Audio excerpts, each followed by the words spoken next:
So guys చాలామంది students అయితే అడుగుతున్నారనమాట. So అన్న మీరైతే కాల్ రికార్డ్ అయితే పెట్టండి, సో కాల్ చేసి ఉంటే అని అయితే అడుగుతున్నారు. సో గైస్ నేనైతే కాల్ రికార్డ్ అయితే చేయలేదు, కానీ so at the same time వాళ్ళు కాల్ కూడా లిఫ్ట్ అయితే చేయట్లేదన్నమాట. సో నేను ఇంకా కొంతమంది యూట్యూబర్స్ అయితే సో ట్రై చేస్తూనే ఉన్నాం. సో ఫోర్త్ కౌన్సిలింగ్ అంటే ఫోర్త్ ఫేజ్ కోసం అయితే సో తెలంగాణ EAPSET 2024కి సంబంధించి, ఎందుకంటే గైస్ మనకు అట్లీస్ట్ ఇంకా చాలా అంటే చాలా సీట్స్ అనేటివి మిగిలిన్నాయి కాబట్టి అయితే మేము ట్రై చేస్తున్నాము. సో దీనికి కావాల్సిందల్లా జస్ట్ మీ సపోర్ట్ అయితే కావాలి.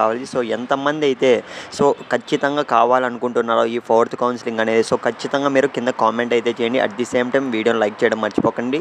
సో జస్ట్ నేను వీడియోని ఎందుకు లైక్ చేయండి అంటున్నా అంటే ఎక్కువ మందికి తద్వారా రీచ్ అవుతుంది. సో రీచ్ అవుతే సో మనమైతే ఆల్రెడీ సో TV9 సో ఈ విధంగా కొన్ని ఛానల్స్ వాళ్ళని అయితే లోకల్ ఛానల్స్ వాళ్ళని కూడా అయితే కాంటాక్ట్ అవుతున్నా అనమాట.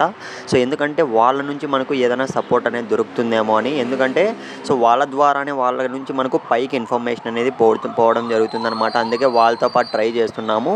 సో మనకు క్లియర్గా చూసుకున్నట్లయితే ఆంధ్రప్రదేశ్లో అయితే మనకు సో ఇంకో కౌన్సిలింగ్ అనేది సాధించడం అయితే జరిగింది EAPSET 2024కి సంబంధించి. ఇప్పుడు ఎందుకు ట్రై చేస్తున్నామంటే మనకు సో తెలంగాణలో EAPSETలో కూడా మనకు సీట్లు అనేవి మిగిలి ఉన్నాయి కాబట్టి నెక్స్ట్ కౌన్సిలింగ్ కోసం అయితే ఎదురు చూస్తున్నాం. సో దీనికైతే మీ సపోర్ట్ అయితే కావాలి. సో ఖచ్చితంగా నాకైతే నమ్మకం వచ్చింది, కొంతమంది సపోర్ట్ వస్తున్నారు. నెక్స్ట్ వీడియోస్లో అయితే చెప్తాను ఎవరెవరు సపోర్ట్ వస్తున్నారు అనే దానిపైన అయితే. సో మ్యాక్సిమం మనకు 75% అయితే ఖచ్చితంగా ఉంటుంది అనుకుంటున్నాను.